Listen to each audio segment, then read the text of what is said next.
Concerning the real, I shall begin with one of my masters, Jacques Lacan. Lacan proposed a definition of the real, a bit of a devil's one, in fact, which is as follows. The real is the impasse of formalization. The real is the impasse of formalization. At this point, what can we do with this definition? I begin with an example, and it will be basic arithmetic. When you count, when you multiply or add, which is a common practice, let us agree to say that you are, practically speaking, doing arithmetical formalization. Your calculation is always finite. Any calculation ends with what is called its result. Whether it's right or wrong, it's not the matter. So you are doing formalization, which are rules. There are rules of addition, the ones that are taught to children, and is finite. From within this formalization, there is a particular activity, which is the calculation. But in reality, there is something about this business that is not completely explicit, and which is the following. When you calculate numbers, you are sure the result will be a number and not a kangaroo. When you calculate numbers, you are sure that finally you have the number. This obviously assumes that however long the finite calculation, you will always come up with a number. And this requires that there be no finite number. Cannot exist a finite number. That will be absolutely contrary to the freedom of calculation, because if, for example, you have a finite number, what is the result of the finite number plus 1? It's another number which is another finite number. So it's a contradiction. Consequently, there is something about this business that is infinite. Something, the sequence of numbers, has no end. But this infinity, which functions in finite calculation itself, this infinity is not a number. Because in arithmetic, there is no infinite number. It does not exist. So the real of finite arithmetic requires you to accept an underlying infinity that grounds the real of calculation, even though it is an impasse of any possible result of this very calculation, which only produces finite numbers.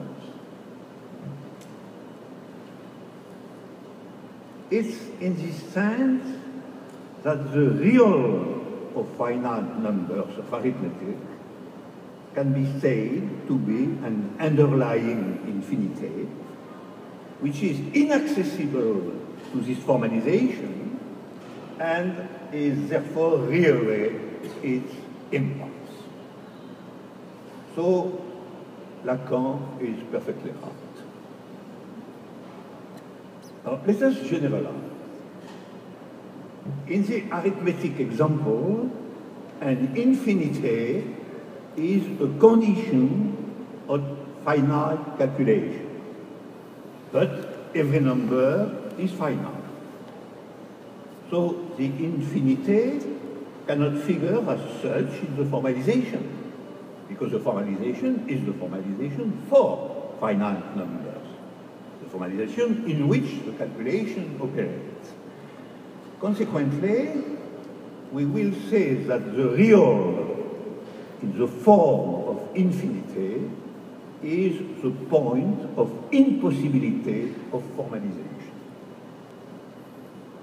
This means that what formalization makes possible, namely, in our example, calculating numbers, is only possible thanks to the implicitly assumed existence of what cannot be inscribed in this type of possibility. We can then say that you attain the real not through the use of formalization, precisely because it's in part, but rather when you explore what is impossible for that formalization. We should, however, understand that it's not a general impossibility, but a precise point that is the impossible of a given formalization. What is the precise point that is impossible in the arithmetic of natural numbers? It's the infinite number. As a number, it is organically linked to arithmetical formalization. As the infinite, it is the own particular impossible. Thus, the infinite number as impossible is the real of arithmetic. All of this amounts to saying that you can access a real if you discover what formalization's own particular impossible is. Now, having reached this point, it would be interesting to ask what is the real of politics? Much more interesting than the real of numbers. The existing formalization of politics is that the state prescribes constitutional politics, the legal system, political parties, and so on. So the real of politics is on the side of that is rejected in the latent impossibility of its real power. That is what is impossible from the point of view of the state. That is exactly what Marx means when he says that the real of revolutionary politics is the progressive disappearance of the state. He says simply, in his own way, that in the political field, what is out of field is what is out of state. That which is not under the constraint of what the state accepts as a possibility. Marx thinks that from a strategic point of view, if you consider the total history of humanity up to the present day, it must be said that since politics' own particular impossible is prescribed by what is outside the state, the real realization of politics is the process of the disappearance of the state. A trivial but persistent objection is as follows. If access to the real is the point of impossibility, then touching the real, accessing it, must presuppose that you can change that impossibility into possibility. Something that seems precisely impossible. But in fact, the rendering the impossible possible is only conceptually impossible. With regard to the formalization concept, calculating numbers, tonality in music, framing in the cinema, experimentation in physics, faithfulness in law, the state in politics, and so on. So it is a point outside of formalization that alone provides access to the real. That is why it's not a matter of a calculation internal to formalization, but an act that makes formalization disappear momentarily in favor of its dilettante real. This means that this access requires, at first, that the power of the original formalization be destroyed. If you want to introduce infinity into mathematics, you cannot make do with basic arithmetic, where we have only finite numbers. You shall have to accept that there exist infinite sets, infinite numbers, which are not arithmetical at all. You shall need set theory of Cantor. In politics, as you know, the name of that destruction is revolution. In the revolution, the legal formalism of the states is, at the very least, suspended. That is where politics own particular infinity under the name of communism, for example, lies. The state is only the calculable finitude of politics, of which revolution and communism is in a way the infinite number. The process of access to the real, which in my philosophical language I call a truth procedure, is always in the process of destroying a partial formalization, because it brings forth the particular and precise impossibility of that formalization. So, what conclusion we can draw? First, there can only be a conquest, a victory of the search, of the real, where there is a formalization. For if the real is the impasse of formalization, there still has to be a formalization. Therefore, there is no hope of conquering the real outside the existence of a formalization, a configuration, or more simply, a form. The real assumes that the visible form of that of which a given real is the hidden real has been sought and constructed. Second, the assertion of the real as impasse of this formalization will be to some extent the destruction of the formalization, or let us say its division. And everything will begin with an unacceptable assertion from the point of view of formalization itself, which prescribes what is possible, namely the assertion that the impossible exists. That is the fundamental gesture of the conquest of the real, declaring that the impossible exists. There was a once famous French politician who said that politics was the art of the possible. But it's clear that politics is the art of the impossible, at least if it's a question of real politics. The art of the possible is politics as power and representation. The art of the impossible is politics as emancipation, and pure presence.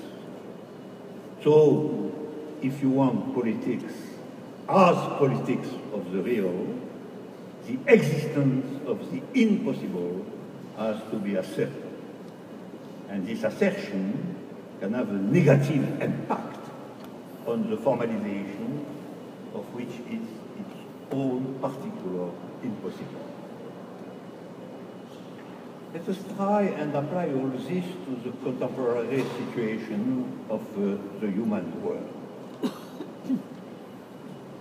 It's clear that the major formalization of our collective life is capitalism in its supreme form, which is global imperialism.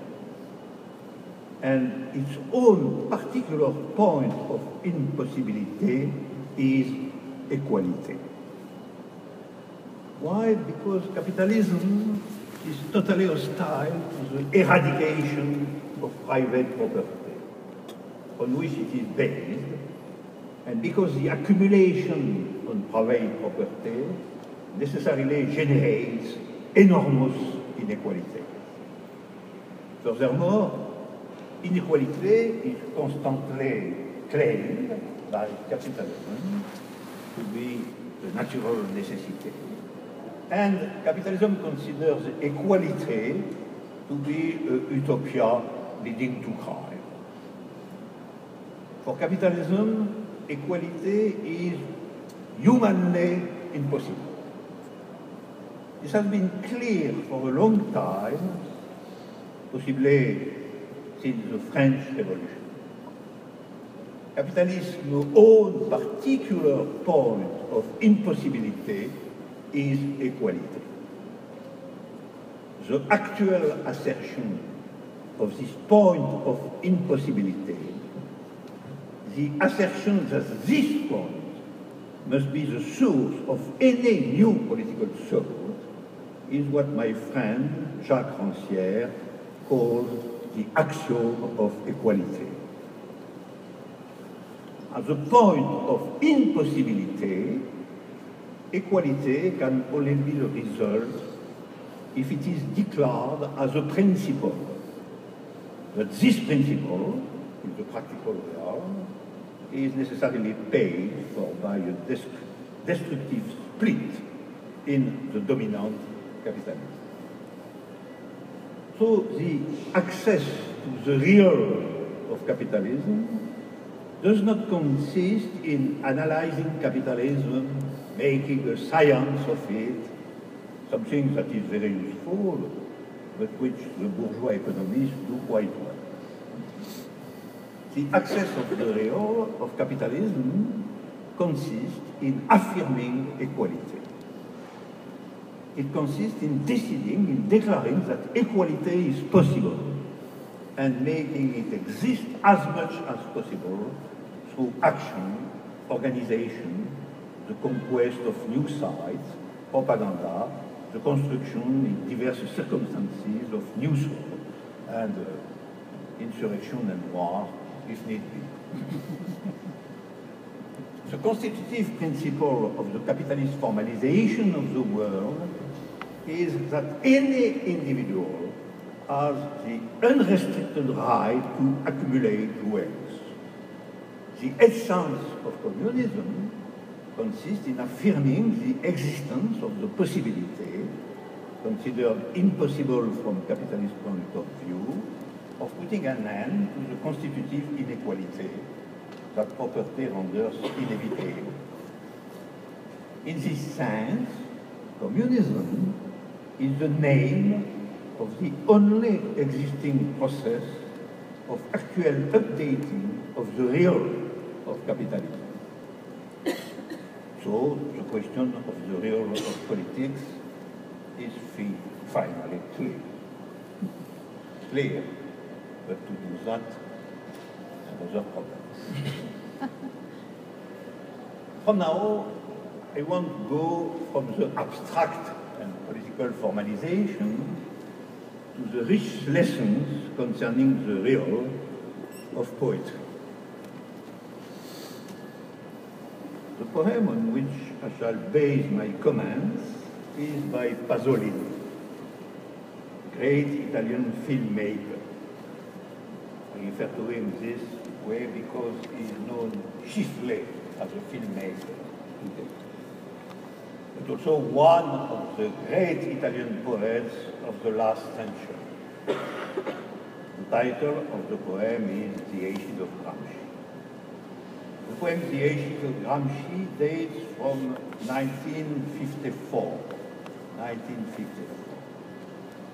And there is an extraordinary prophetic power in this poem.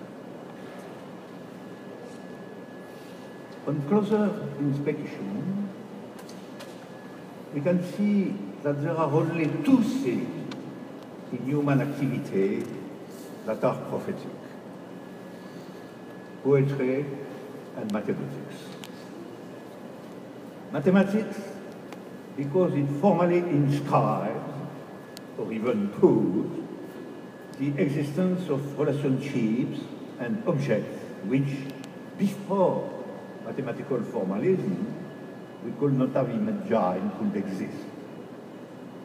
These relationships and structures would later prove to be absolutely indispensable for thinking the slightest movement of the slightest bit of matter.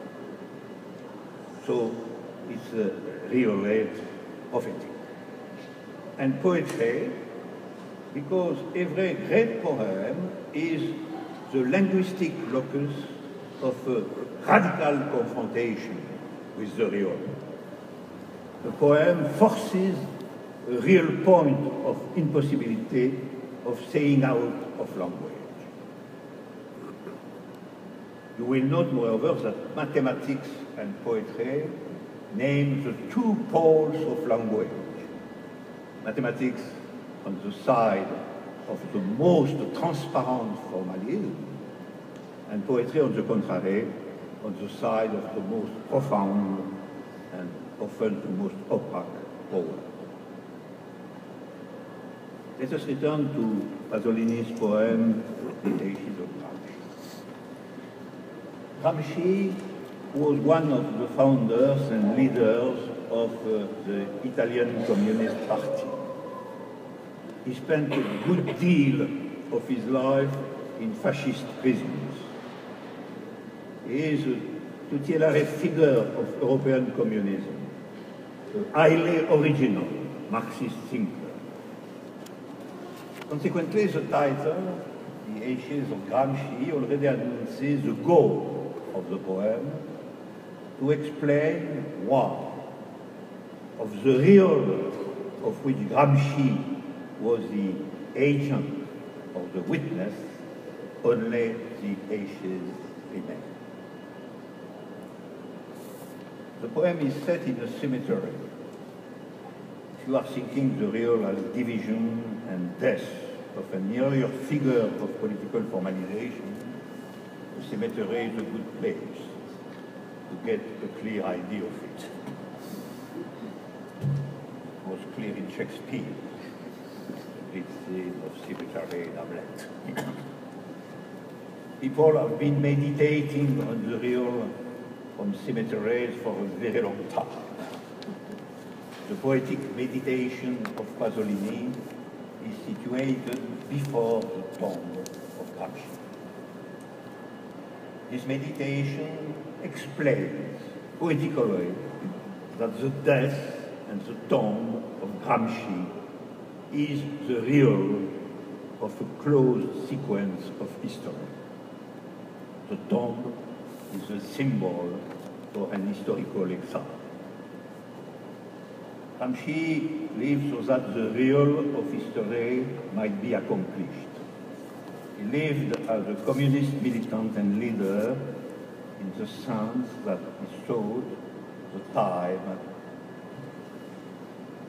had come, the time was coming to accomplish that real, which means to make the impossible possible, to bring off a proletarian revolution in Italy and through the whole world. It is clearly for this reason that he is visited and honored in the cemetery. It is striking and moving to note that the Gramsci's tomb is always covered with flowers. I have personally experienced this, to have meditated like Pasolini before Gramsci's tomb was an intense moment of my life. But now comes the poem Turning Point. All this, including the flowers, only serve to emphasize the fact that Gramsci is kept in an historical exile. Why? Because the real on which he based his life, the real of the proletarian revolution, has vanished. We no longer know that the very real that Gramsci wanted to bring forth as the real of history is. It has assumed the form of its own disappearance. So Pasolini will ask Gramsci if, when all is said and done, his reduction to ashes means that we have to abandon all access to the real. I quote, "Will you ask me, an abandoned dead man, to abandon this desperate patient to be in the world?" I once defined in a book the late century as the century of the patient of the real. Well, here we are. It is this patient which already in 1954 Pasolini suspected poetically of having stopped being meaningful or no longer inspiring us. Reduced to the exile of his ashes, Gramsci tells us, "That is what I wanted, but I no longer ask you to want it.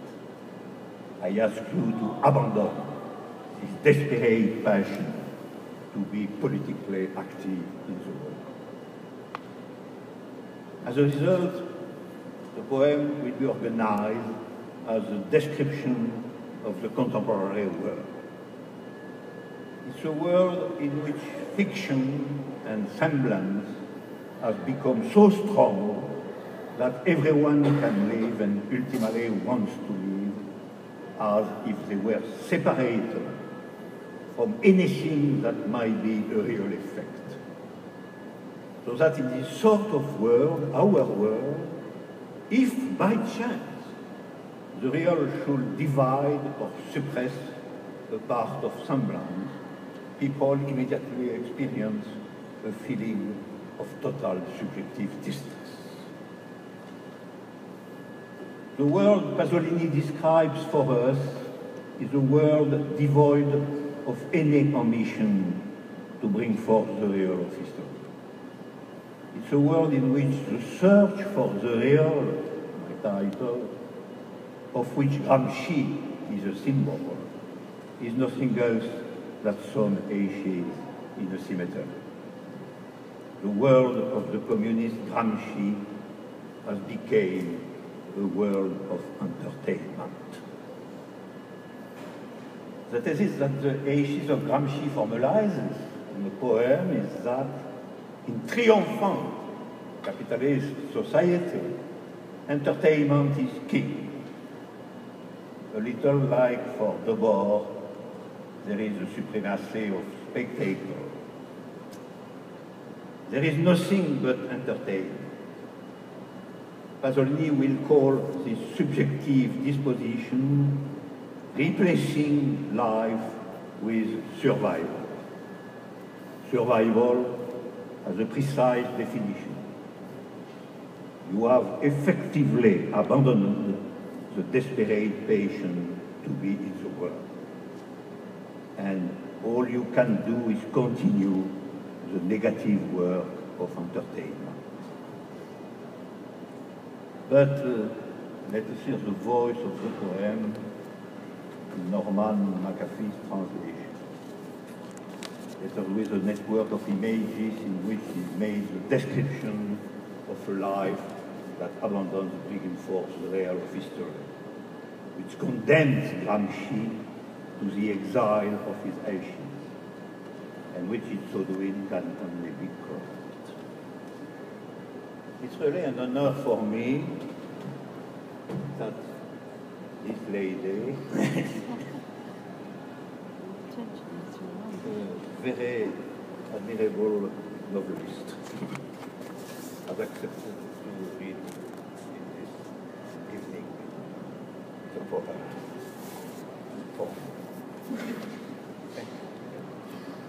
Quotation 1.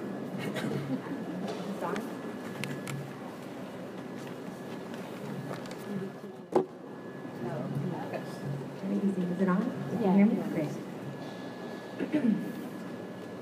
And you feel like those distant beings who in life shout and laugh in those vehicles of theirs, in those bleak tenements where the untrustworthy, expansive gift of life is consumed, that life is only a shiver, corporeal collective presence. You feel the lack of any true religion, not life, but survival. Maybe happier than life, as with the people of animals in whose arcane, orgasmic excitement there is no other passion than for daily work, humble fervor that gives a festive air to humble corruption. The emptier each ideal in this vacuum of history, in this buzzing pause when life is silent, the more obvious the awesome, ancient, almost Alexandrian sensuality, which impurely decorates all with golden light, when there in the world something collapses and the world drags itself along in the twilight, re-entering the empty piazzas, the disheartened workshops. What do we pass in this passage? First of all, that in our world, life has faded away. It is a life that, from one form of entertainment to another, is a life gone astray, a life that purports to attach paramount value to its own breaker. And it's a life that, as a result, and this is the second point, is haunted by the lack of any truth. For Pasolini, as well as for me, truth is a word that can take the place of the word real. When Pasolini speaks of the lack of any true religion, he is not alluding to religion in the usual sense of the term. True religion simply means the conviction that the truth is possible. In other words, in our world, the conviction that the effort of which Gramsci is the emblem, forcing from history its communist real, can be continued. It's my conviction, too. We must continue. We must affirm the possibility of the impossible. It is this conviction, Gramsci's conviction, that the poem says is henceforth impossible.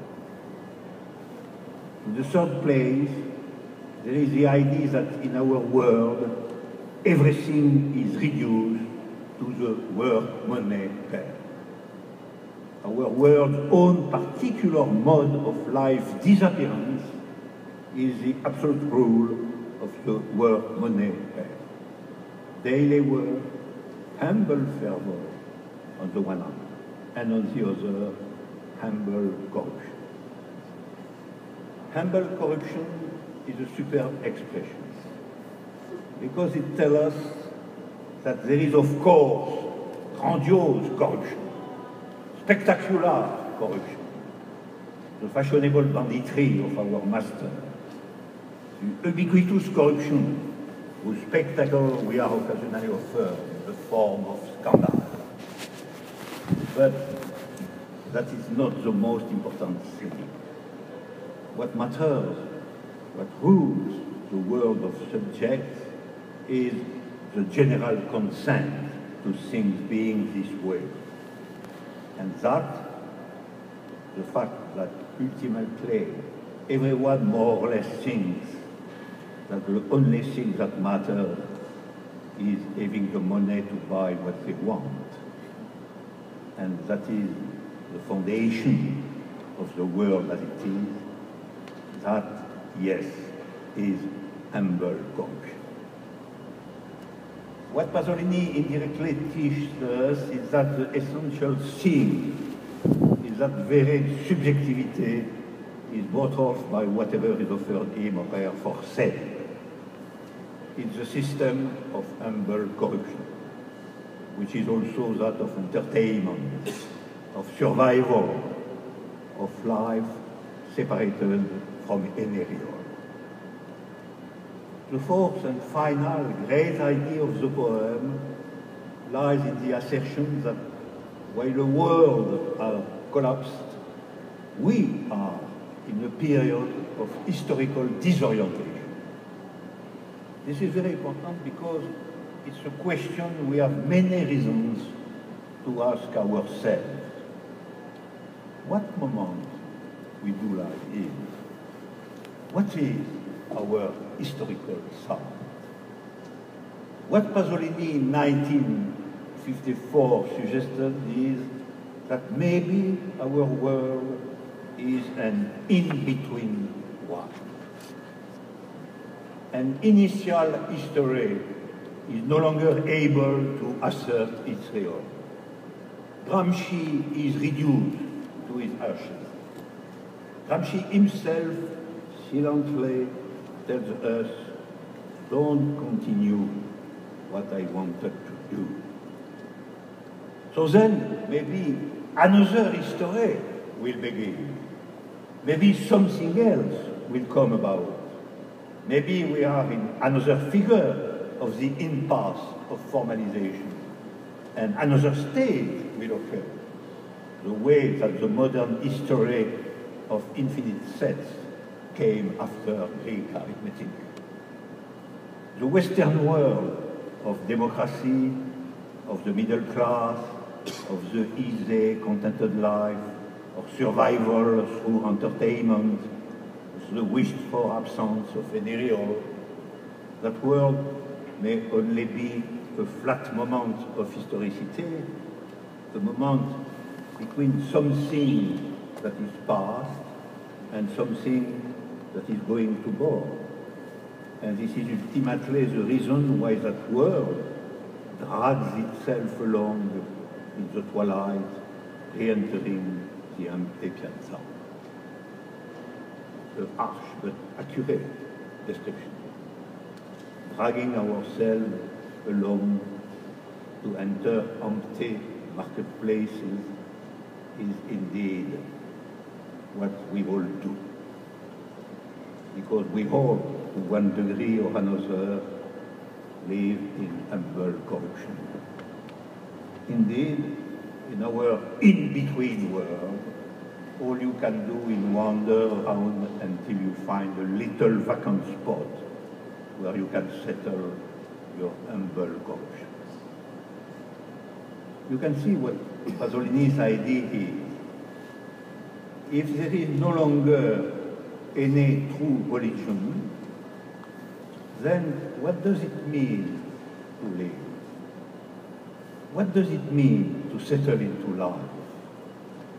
Well, ultimately, settling into life means managing humble corruption in one way or another. All of this will lead the poem to its conclusion, which you read now.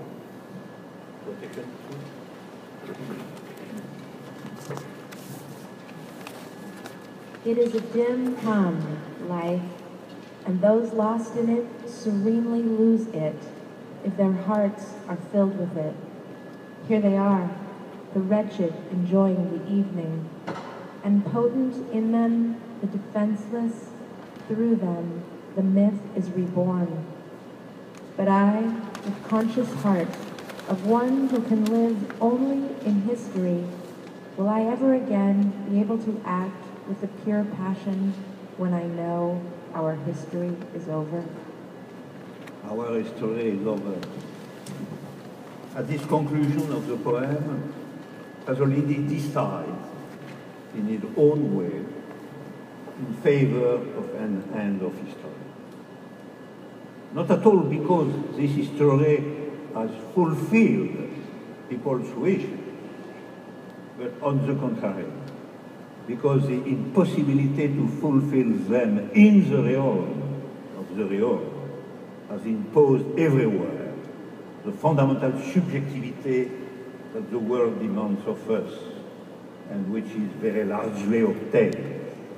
That is the subjectivity of abandonment.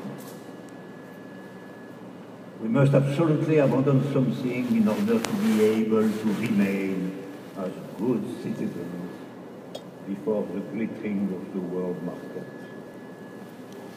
In truth, in order to be a good consumer, you have to have abandoned everything real. If you have a genuine aspiration, a true religion, you cannot be satisfied with what is being sold you, and you will want the real, and you know that the global market offers only of the real a false copy, and you will never again be the good consumer that the capitalist machine absolutely needs.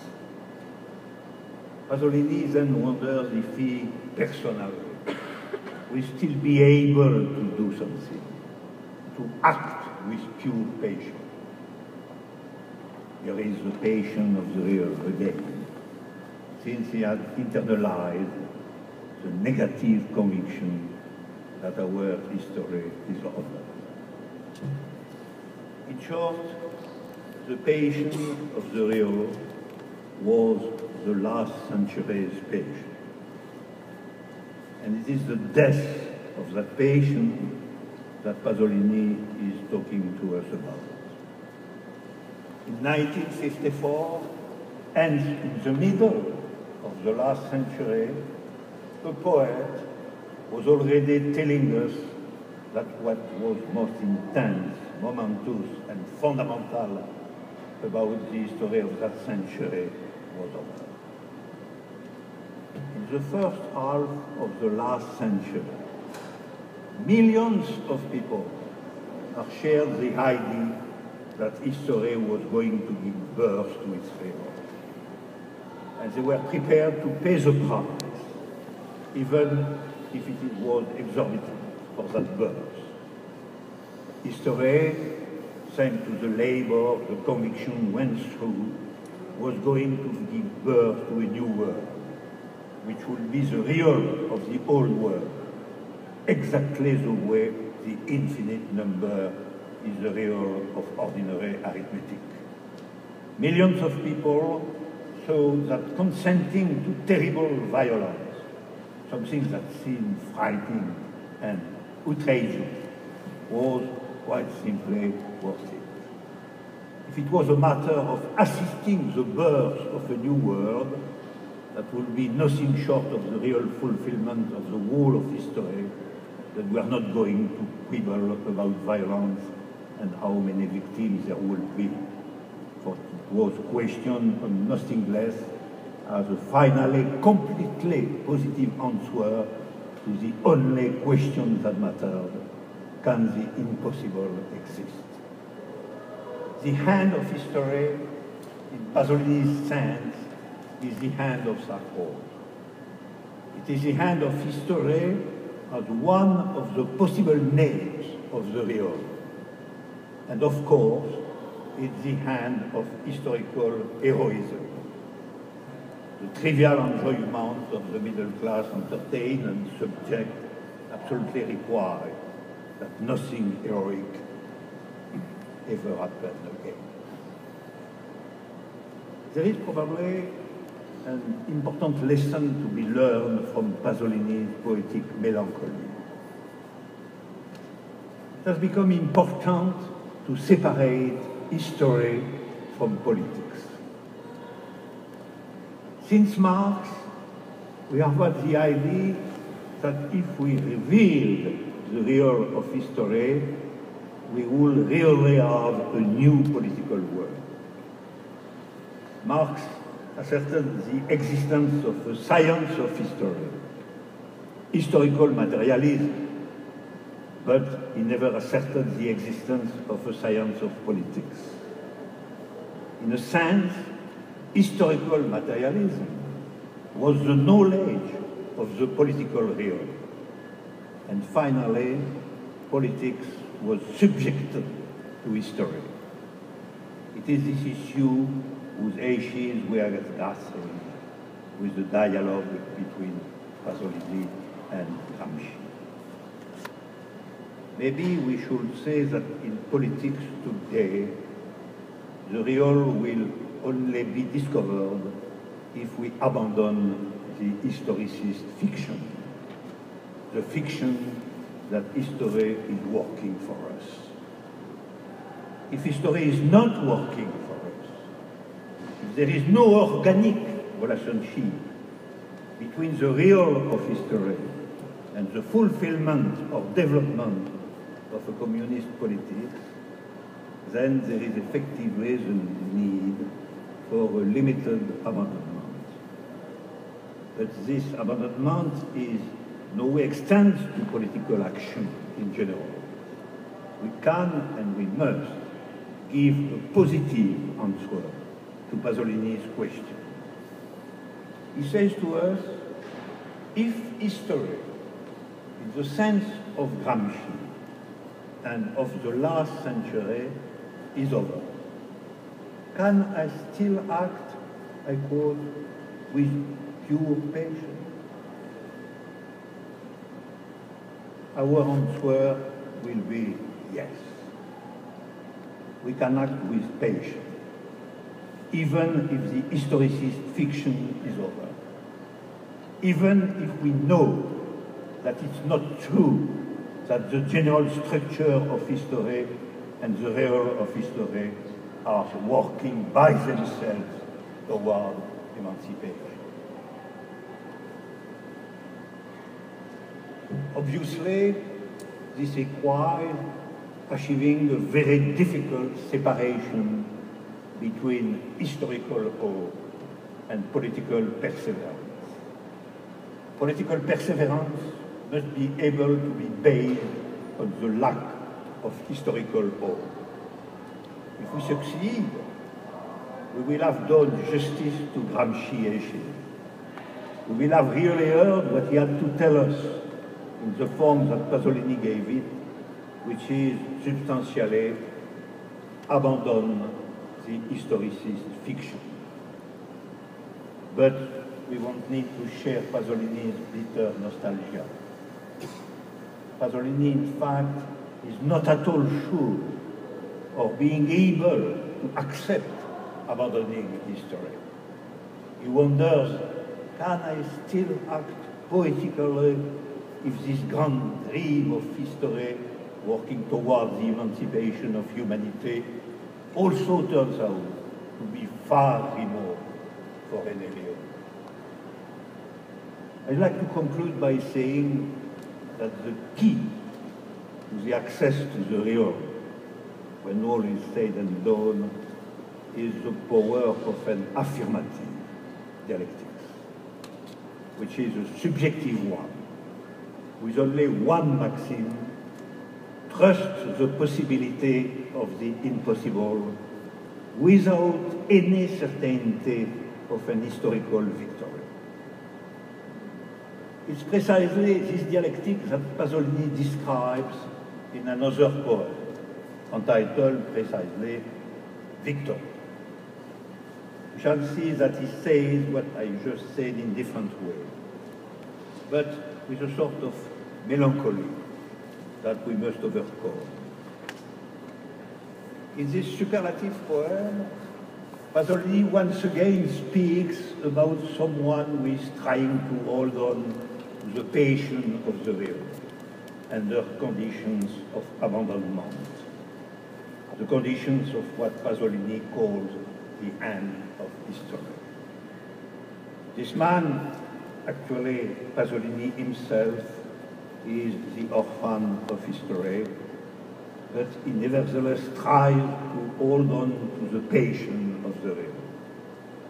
Here is how the poem describes him.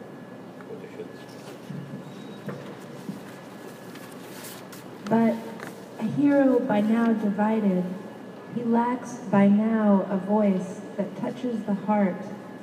He appeals to the reason that is not reason, to the sad sister of reason, which wants to understand the real within the real, with a passion that refuses any extremism, any temerity.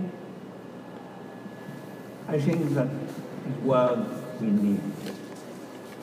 Reason that accepts the end of benevolent historicity, that nevertheless holds on to the passion of the real, that seeks in local political experimentation to understand the real within the real, and that refrains from destructive extremism.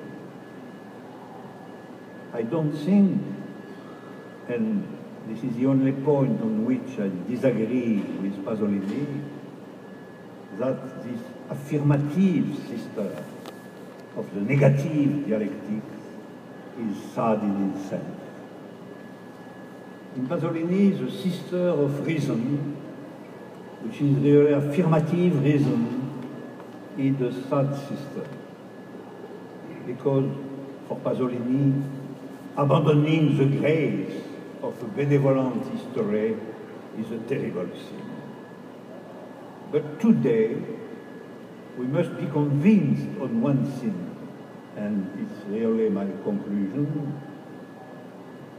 In spite of all the constraints that the contemporary world imposes on us, in spite of the massive force of impossibility of equality and emancipation, searching the real within the real can be and is a joyous passion.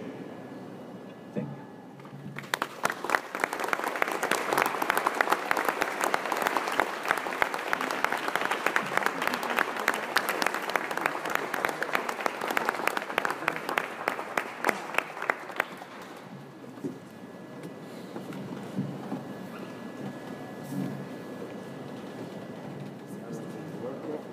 The necessity to clearly understand the question in English. You can hear me?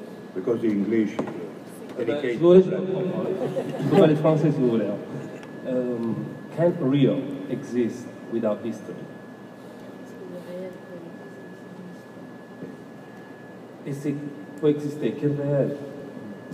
Because if we can say anything about the last 20 years, is that the human was the protagonist of this history. And in Marxist sense, I mean, there was an idea of an eschatological history towards a revolution that was inevitable in his own terms. But what is today the sense of the real without history, and the sense of history without the human being, which is totally replaced by technology, and therefore in his primary form of being together, which was the techne basileus of the politics, as Plato used to call it, which was politics more the techne of understanding the being together towards a a sense of community and history and real. And all of this today, I mean, all these categories that we are using, real, history, human being, relationship, being together in political forums. It's wonderful. Pasolini is great, right? It is wonderful. I'm from Rome, so. How can we possibly apply joyfully to our real, to our society? I don't know if the question is clear. So I go back to the question, which can real exist without history in terms of the category I was using?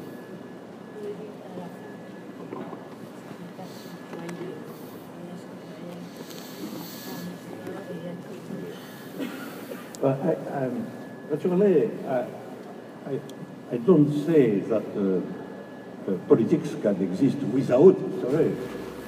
I don't negate that there is a relationship between politics and history. After all, politics is in history, and all human activities are in history. So politics is always also something like calculation, strategy, and tactics, and so on, inside some concrete historical situations. And finally, the matter of politics is historical. We cannot say something else. It's not in the sky, outside the time, and so on. But my idea, which is a sort of positive transformation of the melancholy of Pasolini, is to say that the relationship between politics and history is not by necessity the conviction that history by itself works in the direction of our politics. That is, we must suppress, I think, precisely the eschatological vision of all that.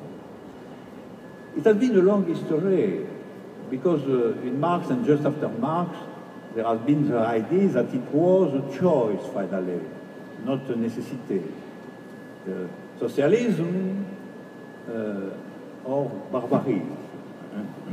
So it was the possibility of emancipation and communism, and if not this possibility is inscribed in history, it will be the possible destruction, in fact, of humanity at the end. And but this choice, precisely, is not the idea that the history by itself, by its intrinsic determinations, works in the direction of communism. But after that, we can always observe in some circumstances good conditions, good historical conditions, bad historical conditions, obstacles, and so on. So we are absolutely in the matter of historicity. But there is no prophetic necessity of a good hand of history. That is my conviction. And so we must find the strength of our political subjectivity, in some sense, outside history. We must find this strength inside the proper development of politics itself by tactical and strategical experiences and their result. So, finally, the direction of emancipation will be, in this sense, the progressive accumulation of political experience in different historical sequences. And you know that because I propose to say that today we are probably at the beginning of a new sequence of history. The first one has been the first attempt to create new forms of the state and without property and so on, and the failure of all that.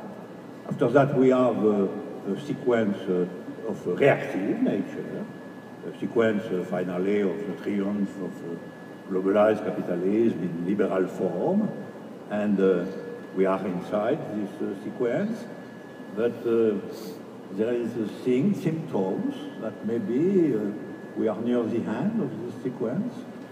and that something else maybe begins in an obscure form, but historically all beginnings are obscure, so it's not a good reason to abandon the task.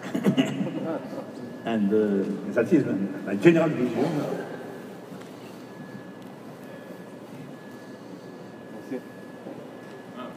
Monsieur Badiou, thank you for your time with us. Could you share your experience with the youth of our time?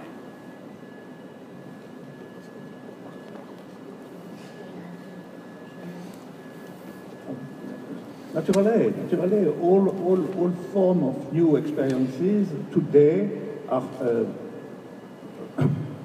in the form of mass movement for the essential, or sort of experiences and mass movement of a big part of youth, of educated youth, and so on.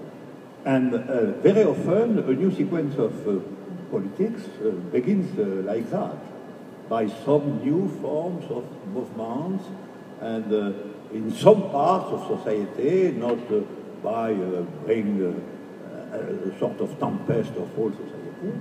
And so maybe it's the beginning. And we observe that we have new forms of mobilization, some new affirmations, new form of life, collective life, and so on.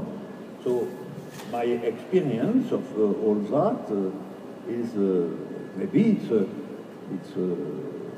a new sequence of history.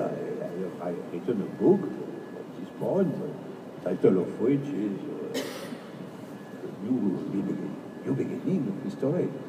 So it's my, in fact, it's my conviction is not an abstract one or a negative one. There is symptoms that a new political sequence probably begins. And the fact that we have failure, obscurity, and so on is not so important, finally. Nobody begins by a very fundamental victory. Victory, it's a difficulty, but victory is much more at the end than at the beginning. And so we have victory, failure, and maybe a final victory. Finally, probably, is without any unification.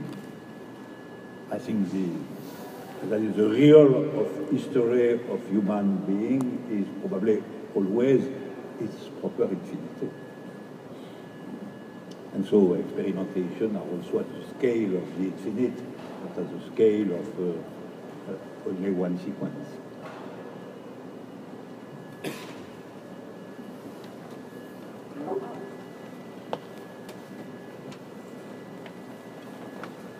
So thank you for your talk, and I do share the sentiment that, the sister of reason, should not be melancholic. However, I have a question for myself, essentially.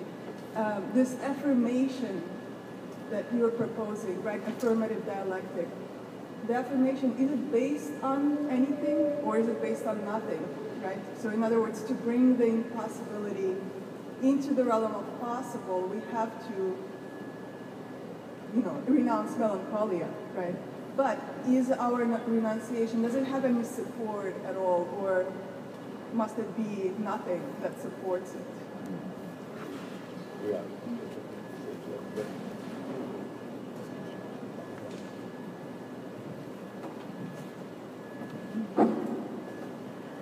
There is always the finding of a new possibility, the creation of the new possibility is always a new understanding of the impossible. There is something in our vision of what is impossible which change in some sense. And very often it's at the beginning an obscure feeling that what is properly impossible for you subjectively is that the world as it is continues. Not because there is no possibility of this continuation, massively the possibility is on the side of its continuation, but you have the feeling that there is something impossible in the idea to accept the continuation of the world as it is. At the beginning, and when you have that sort of obscure understanding of the relationship between what is possible and what is impossible, it's the beginning first of a new thinking. A new thinking which is, I must begin to think the world, to understand the world, not from the point of view of the world itself, that is the point of view of a form of discrimination between what is possible and what is impossible, but from the point of view of my feeling that it's impossible, after all, that the world continues as it is. And it's always the opening of a new possibility, which is based not on nothing, but on a new understanding of what is impossible. Of a new understanding of what is impossible, that is finally the conclusion and the experience in some concrete situation that why it is said to be impossible is in fact the real of a singular and particular form of existence, of the state, of the society, and so on, and not a general impossibility. So the basis for a new possibility is always the understanding that the impossible is the point of real of, for example, the society as it is, and not a general and universal impossibility. And after that, you analyze the situation in a completely different way. You escape, in some sense, subjectively, but it's an active subjectivity, so the subjectively signifies also action, transformation, and so on. But we are in the idea, subjectively, that's what was said absolutely impossible is possible because the impossibility is not a general and universal one, but only the characteristic of one particular system. That is the general basis of that. And this is why, for example, the place of the analysis of capitalism by Marx at the very beginning, in the first part of the 19th century. It was to explain that the possibility of emancipation on the basis of working class, which was absolutely impossible from the law of the society, was the result of the development of a precise type of society and not universal and general impossibility. And so the transformation of the impossible into possible begins always by the determination of the impossible as particular and not universal.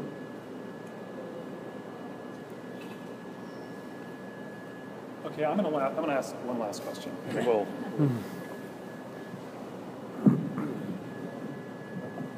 it's just a request for clarification. Can you clarify how you or let's say the relationship between, on the one hand, the real, and on the other hand, the notion of truth? Because it seemed to me in your talk, you sort of equated the two terms, the real and truth. But it seems to me in another context you might distinguish them. And I'm thinking in particular, for example, of Lacan, and his use of the term real. Oftentimes it seems to me that real means one real, namely the real of the sexual relation, or rather the non-relation, sexual non-relation. Very specific and, if you like, kind of invariant notion of the real. On the other hand, it seems to me your notion of truth involves novelty, historical production, and differentiation, multiplicity, and so on. So there can be political truths, artistic truths, scientific truths, and so on. So can you distinguish or clarify the exact relationship between the real and truth, or truths?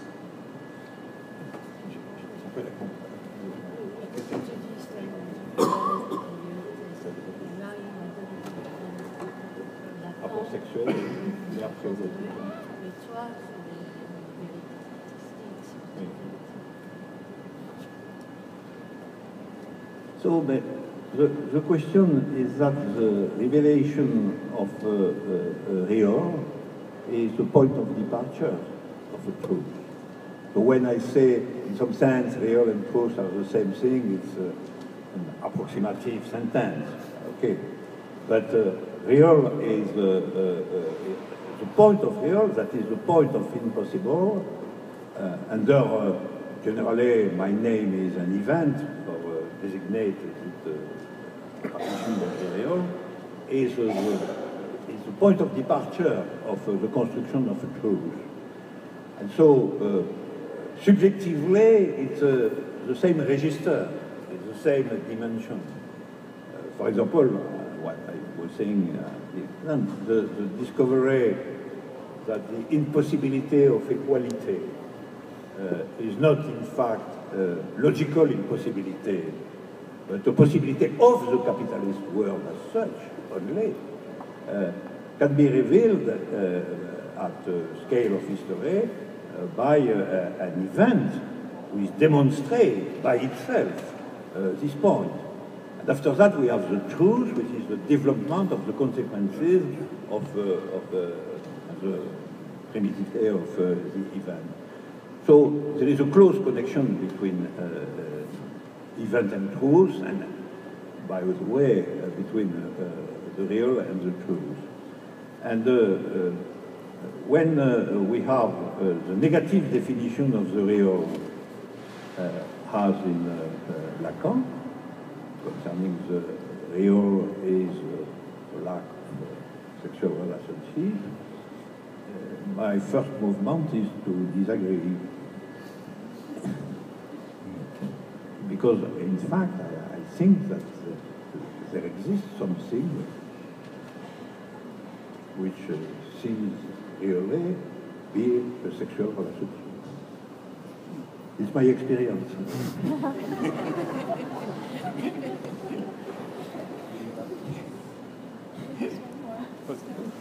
One more, and then we'll... Sorry to end on such an abstract question. I feel like we're always sort of talking about bringing the impossible, the formerly impossible, into the possible. Is it possible for a human to do the opposite, to shed the possible and exist in the impossible, to shed the symbolic and exist in the real? Is that just death, or is there a way to exist in the impossible while alive? It's a good question. In fact, I think you finally understand by yourself that to transform impossibility into possibility is finally to construct a new formalization. And it's not the passage to formalization which is impossible proper to this formalization, to the possibility of impossible outside every form of formalization. And it's in the real, in fact, it's the difficult problem. Because finally, the possibilization of impossible is a question of framework, a question of a new formalization, of new context. It's only in the construction of a new formalization that, in fact, you displace the impossible. The old impossible becomes possible, but certainly you pay the price of a new impossible. So we are not in paradise. We are not in the complete disparition of all form of impossibility, naturally. We have, in some sense, in localized progress, transformation, which is that by the construction of a new formalization, we have the possibility first to have an access to the real of the old formalization, to realize the possibility of the impossibility of the old formalization, but also to open the field to a new question, a new possibility by the creation of a new impossibility. And so it's the general form of transformation is always in a sort of dialectics between formalization and the point of impossible of this formalization, and the final result is a new formalization. And it is the very complex question in revolution, precisely, in the political example. Because in some sense, to go in the direction of the possibility of equality, we cannot only declare equality in the old world. So we must destroy the capitalist formalization of this world, but we must naturally create a new formalization.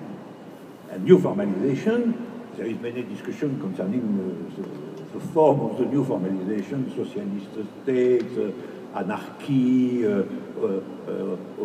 auto-organization. Marx was saying free association.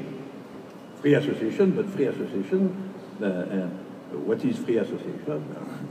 Has been also a problem. Disappearing of the state. Okay, but free association, with free association and disappearing of the state, it's a long word, probably. And so there is intermediacy, there is some new form of formalization which are in transformation themselves. So to answer completely your question, the displacement of the impossible into possibility is always inside the process of a new formalization. This new formalization naturally creates a new point of impossible. But if you are really in the political field in the direction of as complete emancipation of humanity as possible, you know this fact. So you know that you have created also a new point of impossibility. And so the correct idea is by necessity the permanent revolution. Because the meaning of permanent revolution was there is always resurrection of the impossible, and so resurrection of the necessity to displace the impossibility, and so a necessity of new revolution. And so the strategic vision of history is much more permanent revolution than the final paradise. Thank you.